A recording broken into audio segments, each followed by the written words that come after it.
കാറ്റത്ത് കിളിക്കൂടിൻ്റെ ഇന്നത്തെ എപ്പിസോഡിലേക്ക് എല്ലാവർക്കും സ്വാഗതം. വീഡിയോ ആദ്യമായി കാണുകയാണെങ്കിൽ സപ്പോർട്ട് ചെയ്ത് സബ്സ്ക്രൈബ് ചെയ്ത് ലൈക്ക് ചെയ്യാൻ മറക്കല്ലേ.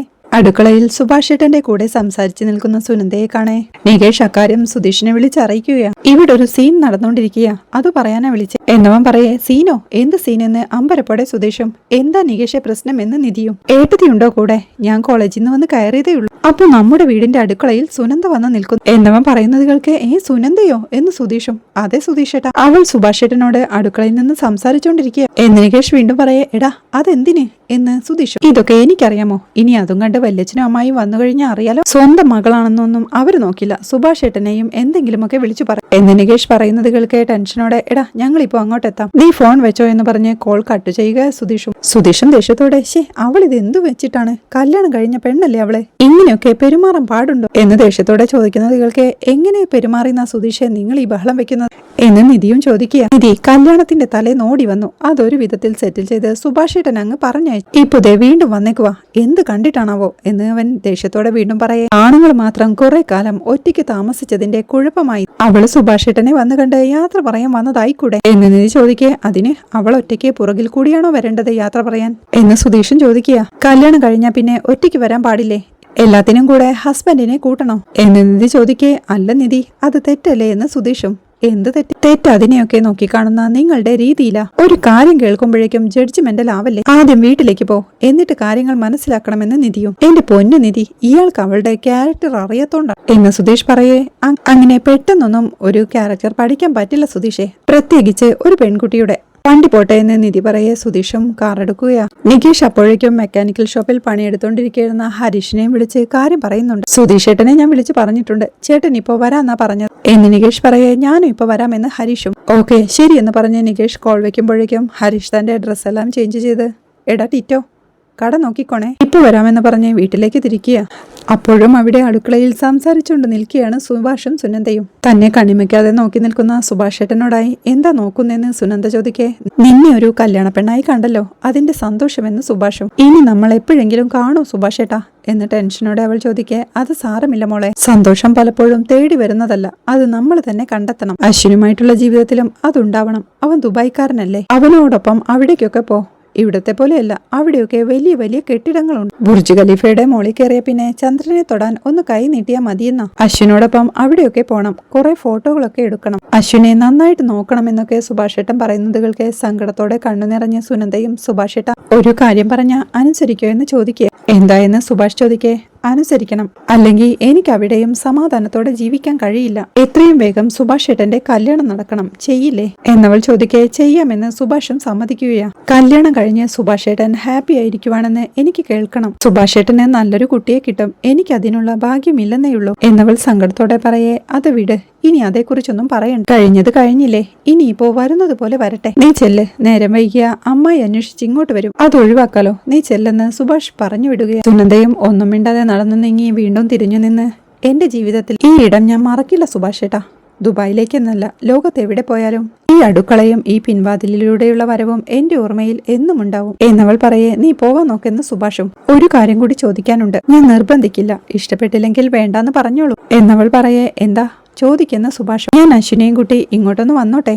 വരട്ടെ സുഭാഷ് ഏട്ടാ എന്നവൾ ചോദിക്കേ. അശ്വിൻ അയാൾ വരുമോ എന്ന് സുഭാഷ്. ഉറപ്പായും വരും, ഇങ്ങോട്ട് വരുമ്പോ കൂടി ഞാൻ പറഞ്ഞിട്ടാ വന്നത്. ഇവിടെ എല്ലാവരും അശ്വിനെ നേരിട്ട് കാണട്ടെ എന്ന് സുനന്ദ പറയേ. നിന്റെ അച്ഛനും അമ്മയും വല്യച്ഛനും ഒക്കെ എന്ന് സുഭാഷ് ചോദിക്കുക. ഇപ്പൊ ഞാൻ കല്യാണം കഴിഞ്ഞൊരു പെണ്ണല്ലേ, ഞാനും അശ്വിനും കൂടി ഒരു കാര്യം തീരുമാനിച്ചാ അവരെങ്ങനെ പറ്റില്ലെന്ന് പറയും. ഞാൻ കൊണ്ടുവരട്ടെ എന്ന് സുനന്ദ ചോദിക്കേ. കൂട്ടിക്കൊണ്ടു വാ എന്ന് സുഭാഷും. എപ്പോഴാ വരേണ്ടത്? വൈകുന്നേരം വരട്ടെ എന്ന് സുനന്ദ ചോദിക്കുക. രാത്രി ഇവിടുന്ന് ഭക്ഷണം, ഈ നാട്ടിൽ നിന്ന് അശ്വിന്റെ വീട്ടിലേക്ക് പോകുന്നതിന് മുമ്പ് ഒരു നേരം നീ ഇവിടുന്ന് ഭക്ഷണം കഴിച്ചിട്ട് പോ, ഞാൻ ഉണ്ടാക്കി വെക്കാമെന്ന് സുഭാഷ് പറയുക. ശരി സുഭാഷ് ഏട്ടാ ഞാൻ വരട്ടെ എന്ന് പറഞ്ഞ് അവൾ പോവാനിറങ്ങി. വീണ്ടും ഡോറിനടുത്ത് ചെന്ന് തിരിഞ്ഞു നിന്ന് സങ്കടത്തോടെ സുഭാഷിനെ നോക്കി നിൽക്കുകയാണ്. ടെൻഷനോടെ നിൽക്കുന്ന സുഭാഷിനോട് മൗനമായി യാത്ര പറഞ്ഞ് അവൾ ഇറങ്ങുകയാ. അപ്പോഴേക്കും ഹരീഷും സുധീഷും നിധിയും എല്ലാം വീട്ടിലേക്ക് എത്തുന്നുണ്ട്. കാറിനിറങ്ങിയ സുധീഷ് ഹരീഷിന്റെയും നികേഷിന്റെയും അടുത്തേക്ക് ചെന്ന് എന്താടാ അവള് പോയോന്ന് ചോദിക്കേ. ഇപ്പൊ ഇറങ്ങിയതേയുള്ളൂ. വന്നതുപോലും രണ്ടുപേരും അറിഞ്ഞിട്ടില്ല. ഭയങ്കര സംസാരം എന്ന് നികേഷ് പറയേ. അതിനിപ്പോ എന്താ പ്രശ്നം എന്ന് നിധിയും. എന്റെ ഏടത്തി, സുനന്ദയുടെ വീട്ടുകാരുണ്ടാക്കുന്ന പുലിവാൽ എന്താണെന്ന് ഏടത്തിക്ക് അറിയാൻ പാടില്ലാത്തോണ്ടാ എന്ന് നികേഷ് പറയേ. എടാ, അവരെന്താ സംസാരിച്ചെന്ന് കേട്ടോ എന്ന് സുധീഷും. പ്രത്യേകിച്ച് സംസാരിച്ചതൊന്നും കേട്ടില്ല. ഞാൻ കുറെ ട്രൈ ചെയ്തു, പക്ഷെ ഒന്നും കേൾക്കാൻ പറ്റിയില്ല. പിന്നെ അകത്തേക്ക് പോണോ പുറത്തേക്ക് പോണോന്ന് അറിയാതെ ഇവിടെ തന്നെ നിന്നു എന്ന് നികേഷ് പറയേ. സുനന്ദ വിവാഹം കഴിഞ്ഞിട്ടും സുഭാഷേട്ടനുമായുള്ള ബന്ധം തുടരുന്നു, അതല്ലേ നിങ്ങളുടെ പ്രശ്നം എന്ന് നിധി ചോദിക്കേ. അതിത്ര ചെറിയ കാര്യമാണോ എന്ന് ഹരീഷും. അതങ്ങനെയാണെന്ന് നിങ്ങൾ അങ്ങ് ഉറപ്പിച്ചോ? വിവാഹം കഴിഞ്ഞൊരു പെൺകുട്ടി പണ്ട് ഇഷ്ടപ്പെട്ടിരുന്ന ഒരാളെ കാണാൻ വന്നെന്ന് കരുതി നിങ്ങളുടെ ചിന്ത എന്തിനാ ആ ട്രാക്കിലേക്ക് പോകുന്നത് എന്ന് നിധി ചോദിക്കുമ്പോഴേക്കും ഉമ്മറത്തേക്ക് എത്തിയ സുഭാഷും ഇതെന്താ എല്ലാവരും കൂടി ഇവിടെ നിൽക്കുന്നേ എന്ന് ചോദിച്ച് നീ എപ്പോഴാ വന്നേന്ന് നികേഷിനോടായി ചോദിക്കുന്നുണ്ട്. ഞാൻ വന്നതൊന്നും അറിഞ്ഞതുകൂടി ഇല്ലല്ലേ എന്ന് നികേഷ് ചോദിക്കേ. ഇല്ലെന്ന് സുഭാഷും. നിധിയെ കണ്ട് മോളെ ഇന്റർവ്യൂ എങ്ങനെ ഉണ്ടായിരുന്നെന്ന് സുഭാഷ് ചോദിക്കേ. നന്നായിരുന്നു സുഭാഷ്. ആദ്യ റൗണ്ട് ഓക്കെ ആയി. ഇനിയൊരു HR റൗണ്ട് കൂടിയുണ്ട്, അതുകൂടി കഴിയണം. എനിക്ക് തോന്നുന്നതേ ഒരു ഫോർമാലിറ്റി മാത്രമാണെന്നാ, ജോലി ഉറപ്പായും കിട്ടും എന്ന് നിധി പറയേ. അത് നന്നായി. ദേ സുഭാഷേട്ടന്റെ പ്രാർത്ഥനയുടെ ഫലമായി ഇതൊക്കെ, അത് മറക്കണ്ട എന്നവൻ ചിരിയോടെ ഓർമ്മിപ്പിക്കേ. ഒരു സംശയവുമില്ല എന്ന് സന്തോഷത്തോടെ നിധിയും പറയുകയാ. അത് കേൾക്കെ സുധീഷ് പരിഭവത്തോടെ നിധിയെ നോക്കുമ്പോഴേക്കും ഡാ, നീ നോക്കുവൊന്നും വേണ്ട, നിന്നേക്കാൾ കൂടുതലേ ഞാൻ നിധിക്ക് വേണ്ടി പ്രാർത്ഥിച്ചിട്ടുണ്ടെന്ന് സുഭാഷും. അല്ല, എന്തിനാ എല്ലാവരും കൂടി ഇവിടെ നിൽക്കുന്നേ? അകത്തോട്ട് വായെന്ന് സുഭാഷ് വിളിക്കെ. എല്ലാവരും അകത്തോട്ട് കയറി പോവുകയാ.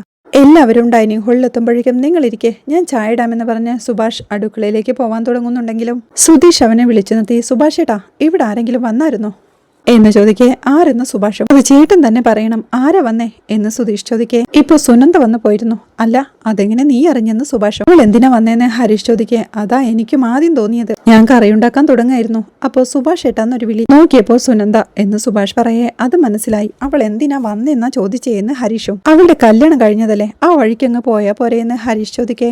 അത് തന്നെ, പോയി വേറെ കല്യാണം കഴിച്ചോന്ന് പറഞ്ഞയച്ചിട്ട് പിറ്റേ ദിവസം വിളിച്ച് പഞ്ചാര അടിക്കുന്നു. ഇതെന്ത് പരിപാടി ഇത് എന്ന് സുധീഷ് ചോദിക്കേ ദേഷ്യത്തോടെ. ഏയ് വായടക്കടാ, എന്ത് വൃത്തികേടാടാ നീ ഈ പറയുന്നേ? അവളുടെ ഭർത്താവിന്റെ കൂടെ അവൾ നാളെ തിരിച്ചു പോവുക, അത് പറയാൻ വേണ്ടി വന്നതായെന്ന് സുഭാഷും. അതിന് പുറകെ കൂടി വരണോ എന്ന് ഹരീഷ് ചോദിക്കേ. എടാ, അവളുടെ പതിവ് അതല്ലേടാ. ഇത്തവണ പക്ഷേ അവൾ വീട്ടിൽ പറഞ്ഞിട്ട് തന്നെയാ വന്നത്.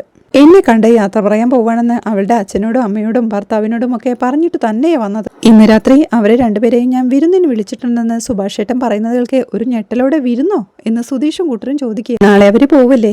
ഇന്ന് അവർക്ക് എവിടേക്കെയോ പോവാനുണ്ടെന്ന്. അപ്പോ രാത്രി വരാൻ പറഞ്ഞു. മാത്രമല്ല നമ്മളെല്ലാവരും ഉണ്ടാവില്ലോ എന്നും വിചാരിച്ചു എന്ന് സുഭാഷ് പറയേ. എന്റെ ചേട്ടാ, നിങ്ങൾക്കിത് എന്തിന്റെ കേടാ എന്ന് സുധീഷ് ചോദിക്കേ. എന്തിനാ സുഭാഷ് ഏട്ടാ അവരെയൊക്കെ വിളിച്ചേ എന്ന് ഹരീഷും ചോദിക്കുക. എടാ, ആ പയ്യനെ കുട്ടി വരട്ടെ എന്ന് സുനന്ദയെ എന്നോട് ചോദിച്ചത്. എന്നാ പിന്നെ കഴിക്കാൻ പാകത്തിന് വാ എന്ന് ഞാനും പറഞ്ഞു. അല്ലാതെ എങ്ങനെയാ വേണ്ടെന്ന് പറയാ? അവൾ വരാന്ന് പറഞ്ഞ് സന്തോഷത്തോടെ പോയി എന്ന് സുഭാഷ് ഏട്ടൻ പറയുന്നത് കേൾക്കെ. അവളെ വീട്ടിൽ നയിക്കോ എന്ന് നിധിയും ചോദിക്കുക. ഇത് വീണ്ടും പ്രശ്നമാവും ഏട്ടാ, ഉറപ്പായെന്ന് നികേഷും. ഇതിലിപ്പോ എന്താടാ പ്രശ്നം? അവൾ വരട്ടെ എന്ന് ചോദിച്ചു, ഞാൻ വന്നോളാനും പറഞ്ഞു. വേണ്ടെന്ന് പറഞ്ഞാൽ അവളെന്ത് വിചാരിക്കും? അവളോട് നമുക്ക് ദേഷ്യമാണെന്നല്ലേ വിചാരിക്കൂ? നമ്മളിപ്പോഴും പഴയ കാര്യങ്ങളും മനസ്സിലിട്ടുകൊണ്ട് നടക്കാന്നല്ലേ വിചാരിക്കൂ? ഈ കഴിഞ്ഞ കാര്യങ്ങൾ തലച്ചുമടായി കൊണ്ടു നടന്നാലേ ജീവിതത്തിന് ഒരു ഭംഗിയും ഉണ്ടാവില്ല മോനെ. ഇതിപ്പോ അവള് വരുന്നു, നമ്മളെല്ലാവരും ഭക്ഷണം കൊടുത്ത് സന്തോഷത്തോടെ അവളെ പറഞ്ഞയക്കുന്നു, അതല്ലേ നല്ലതെന്ന് സുഭാഷേട്ടൻ ചോദിക്കേ.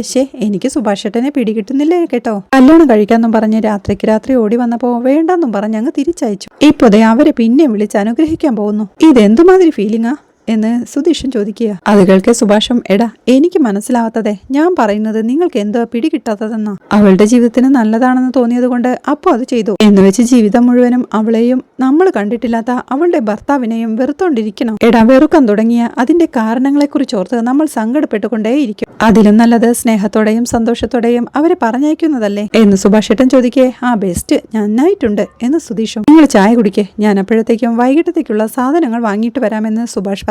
വിരുന്ന് വേണ്ട, വിരുന്നേര് വേണ്ട, സുഭാഷ് ഏട്ടനൊന്ന് ചുമ്മാതിരുന്നേന്ന് സുധീഷും. എന്താ നിധിന്ന് സുഭാഷ് നിധിയോടായി ചോദിക്കേ. അതെ, വരാൻ പറഞ്ഞതല്ലേ, ഇനി വിളിച്ച് വേണ്ടെന്ന് പറയുന്നത് നല്ലതല്ലെന്ന് നിധിയും. ഓ, ഇനിയിപ്പോ അനിയത്തിയുടെ സപ്പോർട്ടും കിട്ടി തുടങ്ങിയല്ലോ എന്ന് സുധീഷ് പറയേ. അവര് വന്നു പോകുന്നത് കൊണ്ട് നിങ്ങൾക്ക് എന്താ കുഴപ്പമെന്ന് നിധിയും. അങ്ങനെ പറഞ്ഞു കൊടുക്ക് മോളെ, ചായ അകത്തിരിപ്പുണ്ട്, അനെ കടയിൽ പോവാൻ സഞ്ചി എടുക്കട്ടെ എന്ന് പറഞ്ഞ് സുഭാഷ് റൂമിലേക്ക് പോവുകയാ. ഷെടാ, ഈ മനുഷ്യനെ പിടികിട്ടുന്നേ ഇല്ലല്ലോ എന്ന് സുധീഷും. അത് പിടികിട്ടാനേ നിങ്ങൾ കുറെ കൂടി മനുഷ്യത്വമുള്ളവരാവണം സുധീഷേ. എത്ര പക്വമായിട്ടാ സുഭാഷ് ഏട്ടൻ സുനന്ദയെ ഹാൻഡിൽ ചെയ്തത്, അതെല്ലാവർക്കും സാധിക്കില്ല എന്ന് പറഞ്ഞ് നികേഷിനോടായി. നികേഷേ, നീ കണ്ടുപിടിക്കേണ്ടത് സുഭാഷ് ഏട്ടന്റെ ആ ക്വാളിറ്റിയാണ്, അല്ലാതെ കാളപ്പെറ്റെന്ന് കേൾക്കുമ്പോഴേ കയറെടുത്തോടുന്ന ഈ ചേട്ടന്മാരെയല്ല. സ്നേഹം എന്നത് എങ്ങനെയും വെട്ടിപ്പിടിക്കുന്നത് മാത്രമല്ലടാ, ചിലപ്പോഴൊക്കെ വിട്ടുകൊടുക്കുന്നത് കൂടിയാ എന്ന് നീ പറയുമ്പോഴേക്കും ഞാൻ എന്നാ പോയിട്ട് വരാമെന്ന് പറഞ്ഞ് സുഭാഷ് കടയിലേക്ക് പോവുകയാ. സുഭാഷ് ഏട്ടൻ പോകുന്നത് നോക്കുന്നത് കൊണ്ട് ശരിയായിടത്തി, സുഭാഷ് ഏട്ടനെ മനസ്സിലാക്കാൻ നമ്മുടെ ബുദ്ധി പോരാ എന്ന് നികേഷ് ഏടത്തിയോടായി പറയേ നിധിയും ഒരു ചിരിയോടെ സുഭാഷ് പോകുന്നത് നോക്കി നിൽപ്പാ. പിന്നീട് സുനന്ദയ്ക്കും ഭർത്താവിനും വിരുന്നൊരുക്കാൻ അടുക്കളയിൽ പാചകത്തിൽ ഏർപ്പെട്ടിരിക്കുന്ന സുഭാഷ് ഏട്ടനെയും നിധിയെയുമാണ് കാണിക്കുന്നത്. സുധീഷും ഹരീഷും നികേഷും എല്ലാം ഡൈനിങ് ഹാളിൽ ഇരിപ്പാ. എടാ, കുറെ നേരമായല്ലോ തുടങ്ങിയിട്ടെന്ന് സുധീഷ് ചോദിക്കേ. ഞാനൊന്ന് പോയി നോക്കിയാലോ എന്ന് നികേഷും ചോദിക്കുന്നുണ്ട്. ചെല്ലെന്ന് പറഞ്ഞ് ഹരീഷ് അവനെ പറഞ്ഞു വിടുകയാ. അവൻ അടുക്കള വാതിൽക്കിലേക്ക് ചെന്ന് excuse me, may I come in എന്ന് ചോദിച്ച് അടുക്കളയിലേക്ക് കയറുമ്പോഴേക്കും എന്താടാ ഒരു പുതിയ ശീലമൊക്കെ എന്ന് സുഭാഷ് ഏട്ടനും ചോദിക്കുക. എന്തൊക്കെ ഇവിടെ പരിപാടി എന്ന് അറിയാൻ വേണ്ടി വന്നതാ എന്ന് നികേഷ് ചോദിക്കേ. ഇതൊക്കെ തന്നെയാ എന്ന് ചിരിയോടെ നിധിയും. ഏട്ടാ, നമ്മൾ എന്തൊക്കെയാ ഉണ്ടാക്കണേന്ന് നികേഷ് ചോദിക്കേ. ചോറ്, ചിക്കൻ 65, പിന്നെ ഒരു മീൻ മുളകിട്ടത്, ഉരുളക്കിഴങ്ങ് ഉപ്പേരി, പിന്നെ ഒരു സാമ്പാറ്, മെഴുക്ക് പുരട്ടി, പിന്നെ ഒരു ഓംലെറ്റോ പുഴുങ്ങിയ മുട്ടയോ ആവാം, കൂടെ പപ്പടവും തരുമെന്ന് സുഭാഷ് പറയേ. എന്റെ അമ്മോ, ഇത്രയും ഐറ്റംസോ എന്ന് നികേഷും. എല്ലാം കേട്ടിരുന്ന സുധീഷും അവിടെ ഇരുന്ന് വിളിച്ച് പറയുന്നുണ്ട്. വെക്കണതും വറക്കണതും പുഴുങ്ങണതും പൊരിക്കണതും ഒക്കെ ആയി, ഇനി പറക്കണതും ഓടണതൊക്കെ വേറെ വരുവാവോ എന്ന് ചോദിക്കേ. അതെ, അവളെയും ഭർത്താവിനെയും ഊട്ടാൻ ഇത് ഇച്ചിരി ഓവറാ എന്ന് ഹരീഷും പറയുക. അത് കേൾക്കെ സുഭാഷ് ഏട്ടനും എടാ, അവള് നമ്മളോട് എന്ത് തെറ്റാ ചെയ്തത്? ആ കുടുംബത്തെ വിട്ടേക്ക്.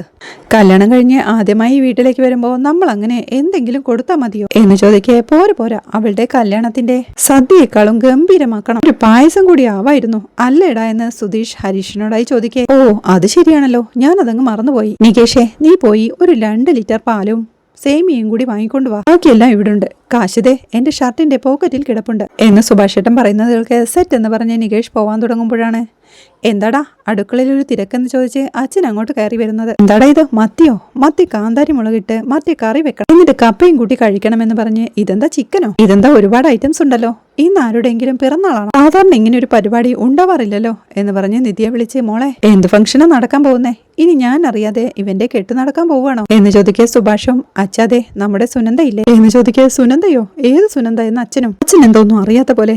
നമ്മുടെ ലളിതമ്മയുടെ മോളെ, അവളെ ഇന്ന് വീട്ടിലേക്ക് വരുന്നുണ്ടെന്ന് സുഭാഷ് പറയേ. അച്ഛനും ദേഷ്യത്തോടെ അടിച്ച് കരണക്കുറ്റി പൊട്ടിക്കണം, നാണമില്ലാത്തവൻ എന്ന് സുഭാഷിനോടായി പറയും. അത് കേൾക്കെ സുധീഷും ഹരീഷും അവിടെ നിന്ന് എഴുന്നേറ്റ് അടുക്കള വാതിൽക്കൽ വന്ന് നോക്കി നിൽപ്പാ. നീയൊക്കെ ഒരാണാണോടാ? അവൾ എന്തിനാ ഇപ്പൊ ഇങ്ങോട്ട് വരുന്നത്? ചോദിച്ചത് കേട്ടില്ലേ? അവളുടെ കെട്ട് കഴിഞ്ഞില്ലേ, ഇനി അവൾക്ക് എന്താ ഇവിടെ പണി എന്ന് അച്ഛൻ ചോദിക്കുന്നത് കേൾക്കെ. അച്ഛൻ എന്താ ഇങ്ങനെയൊക്കെ സംസാരിക്കുന്നതെന്ന് സുഭാഷും. പിന്നെ ഞാൻ എങ്ങനെയാ സംസാരിക്കേണ്ടത്? ഇതിനകത്ത് കയറിയ അടിച്ചോടിക്കാ വേണ്ടേ എന്ന് അച്ഛൻ പറയേ. അവളും ഭർത്താവും കൂടി നാളെ അയാളുടെ വീട്ടിലേക്ക് പോവുകയാ എന്ന് സുഭാഷ് പറയുന്നത് കേൾക്കെ. ഓ, പോകുന്നതിന് മുമ്പേ നിന്റെ കാല് പിടിച്ചു കാണും അവള്. അപ്പൊ നീ ഭർത്താവുമായിട്ട് വാ, ഞാൻ സദ്യയൊക്കെ ഉരുട്ടി അങ്ങ് തന്നു വിടാമെന്ന് പറഞ്ഞു കാണും. അതിനാണ് ഈ ഒരുക്കമൊക്കെ അല്ലേ? എടാ, ആ കുടുംബം മൊത്തം പെശക, അതിനിയും മനസ്സിലാക്കാത്ത നീയാണ് കഴുത എന്നച്ഛൻ ദേഷ്യത്തോടെ പറയേ. കല്യാണം കഴിഞ്ഞിട്ട് ആ കുട്ടി ആദ്യമായിട്ട് വരുന്ന ബന്ധുവീട് ഇതാ എന്ന് നിധിയും പറയുകയാ. ഓ, അവളുടെ ഒരു ഔദാര്യം, അവൾ ഇവനെ തേച്ചിട്ട് വേറൊരുത്തനെ കെട്ടി, ഇവനോ അവൾക്ക് ഉരുളയും ഉരുട്ടി വിരുന്നൂട്ടി പറഞ്ഞയക്കാൻ നോക്കും എന്നച്ഛൻ പറയുന്നത് കേൾക്കെ. അങ്ങനൊന്നും പറയില്ല അച്ഛാ എന്ന് സുഭാഷും ടെൻഷനോടെ പറയുക. സുനന്ദ തേച്ചിട്ട് പോയതൊന്നുമല്ല, അവളെ ധൈര്യമായിട്ട് ഇറങ്ങി വന്നത് തന്നെയാ. കെട്ടാൻ ഭയം നിങ്ങളുടെ മകനായിരുന്നു, പോ മോളെ എന്ന് പറഞ്ഞ് അങ്ങ് തിരിച്ചയച്ചു. അത് പോരാഞ്ഞിട്ട് ദേ അവർക്ക് വേണ്ടി സദ്യ ഒരുക്കിക്കൊണ്ടിരിക്കുന്നു എന്ന് അടുക്കളവാതിൽ നിൽക്കുകയായിരുന്ന സുധീഷും പറയുകയെ. ഇനി എന്ത് തന്നെയാണെങ്കിലും ഇവിടേക്ക് ആരും വരണ്ട, വിരുന്നും വേണ്ട, ഒരു പുണ്ണാക്കും വേണ്ട എന്നച്ഛൻ തീർത്തു പറയെ. ഒന്ന് ചുമ്മാതിരിക്കച്ചാ, ഇത് ഞാൻ തീരുമാനിച്ചോളാം എന്ന് സുഭാഷും. എടാ മരത്തലയാ, നീയും അനിയന്മാരും സ്വന്തമാണെന്നൊരു വിചാരം അവൾക്കുണ്ടായിരുന്നെങ്കിൽ ഇറങ്ങിപ്പോയ രാത്രിയിലെങ്കിലും അവള് കല്യാണം കൂടാൻ വിളിക്കുമായിരുന്നു. വിളിച്ചോ?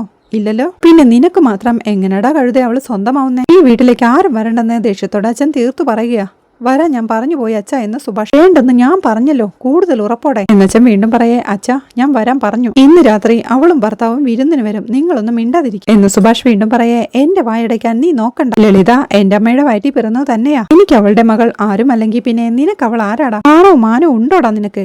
എത്ര തവണ അടി കിട്ടിയാലും നിനക്ക് ബുദ്ധി ഉദിക്കത്തില്ലേ എന്നച്ഛൻ കുറ്റപ്പെടുത്തേ. അത് വിട്ടേക്കോ, സുഭാഷ് ഏട്ടൻ ആശിച്ചതല്ലേ, അത് നടക്കട്ടെ എന്ന് നിധിയും സപ്പോർട്ട് ചെയ്യുക. അത് കേൾക്കെ അച്ഛനും. ഓ അതെ, നിന്റെ സുഭാഷ് ഏട്ടന് മാത്രമേ ഇങ്ങനെ ആശിക്കാൻ തോന്നും. എന്റെ മോളെ, ഇവ മാത്രം ഇങ്ങനെ ആയിപ്പോയല്ലോ. രാത്രി അവൾ വരും, പിന്നാലെ അവളുടെ അമ്മ, അവളുടെ അച്ഛൻ, പിന്നെ ആ ബകാസുരൻ ഗംഗാധരൻ. എന്നിട്ട് രാത്രിയിൽ ഈ മുറ്റത്ത് നിന്ന് അവന്റെയൊക്കെ തീ ചാമുണ്ടി നിർത്താം. ഇനിയും ആ പെണ്ണിന്റെ പേര് പറഞ്ഞ് ഞാൻ അത് കാണണോ? നമുക്കതിന്റെ വല്ല ആവശ്യമുണ്ടോ മോളെ എന്ന് അച്ഛൻ ചോദിക്കേ. അങ്ങനൊന്നും നടക്കില്ല അച്ഛ എന്ന് സുഭാഷും. നടക്കില്ലെന്നോ? നടക്കില്ലെന്ന് നിനക്കെങ്ങനെ അറിയാമെന്ന് അച്ഛൻ ചോദിക്കേ. സുഭാഷും ദേഷ്യത്തോടെ ഒരു സ്പൂൺ എടുത്ത് തലയിലേക്ക് എറിഞ്ഞുകൊണ്ട്, എനിക്കറിയാം, ഒന്നും സംഭവിക്കില്ലെന്ന് എനിക്ക് നന്നായിട്ട് അറിയാം എന്ന് ദേഷ്യത്തോടെ ഒച്ച വെക്കുകയാ. അവള് രാവിലെ ഇവിടേക്ക് വന്നിരുന്നു, വൈകിട്ട് ഭർത്താവിനെയും കൂട്ടി വരട്ടെ എന്ന് അവൾ ചോദിച്ചു. കഴിക്കാൻ വരാൻ പറഞ്ഞത് ഞാനാ. സൗകര്യമുണ്ടെങ്കിൽ ഇവിടെ ബഹളം വെക്കാതിരുന്നോ. ഇനി അവളെ കാണാൻ വയ്യെങ്കിൽ ആ സമയമാകുമ്പോ വേറെ എവിടേക്കെന്ന് വെച്ചാ പോയിക്കും. വെറുതെ അനാവശ്യമായിട്ട് വഴക്കുണ്ടാക്കാൻ നിൽക്കരുത് എന്ന് സുഭാഷ് തീർത്തു പറയേ. അതുവരെ ഒന്നും മിണ്ടാതെ തലകുനിച്ച് നിൽക്കായിരുന്ന അച്ഛനും അങ്ങനെയാണല്ലേ, ആയിക്കോട്ടെ നടത്ത്, വിരുന്ന് നന്നായിട്ട് അങ്ങ് നടത്ത്. അവക്കോ നാണമില്ല, നിനക്കും നാണമില്ലെങ്കിൽ പിന്നെ ഞാൻ എന്ത് ചെയ്യാനാ? അല്ലെങ്കിൽ തന്നെ എന്റെ വാക്കിന് എന്ത് വില. പക്ഷേ ഒരു കാര്യമുണ്ടടാ സുഭാഷേ, ഇങ്ങനെ ഒരുപാട് താണും കുനിഞ്ഞും ജീവിക്കരുത്. കാണാൻ പറ്റാത്തൊരു കൂന് മുതുകിൽ വളരും. പിന്നെ അന്തസ്സോടെ ആണുങ്ങളെ പോലെ ഇങ്ങനെ നിവർന്ന് നിൽക്കാൻ പറ്റാതെ വരും. എടാ ഭാസ്കരന്റെ മൂത്ത മോൻ വായിൽ വിരലിട്ടാ പോലും കടിക്കാത്തവനാണെന്ന് പറയാൻ നാട്ടുകാർ കുറെ പേരുണ്ടാവും. പക്ഷേ അവനൊരു ആൺകുട്ടി കൂടിയാണെന്ന് ചിലരെങ്കിലും പറയണം. ഇടയ്ക്ക് അങ്ങനെ കേൾക്കുന്നതും ആണുങ്ങൾക്കൊരു അന്തസ്സാ. ഇഷ്ടം നാണം കെട്ടവൻ എന്ന് പറഞ്ഞ് അച്ഛൻ അടുക്കളയിൽ നിന്ന് ഇറങ്ങി പോവുകയാണ്. ടെൻഷനോടെ സുഭാഷേട്ടനെ നോക്കി നിൽക്കുന്ന നിധിയെ കാണിക്കുന്നിടത്താണ് ഈ എപ്പിസോഡ് അവസാനിക്കുന്നത്. സുനന്ദയും അശ്വിനും സുഭാഷേട്ടന്റെ വീട്ടിലേക്ക് വിരുന്നിനെത്തുന്നതാണ് നാളത്തെ എപ്പിസോഡിലെ വിശേഷങ്ങൾ. വീഡിയോ ഇഷ്ടമായാൽ സപ്പോർട്ട് ചെയ്ത് സബ്സ്ക്രൈബ് ചെയ്ത് ലൈക്ക് ചെയ്യാൻ മറക്കല്ലേ.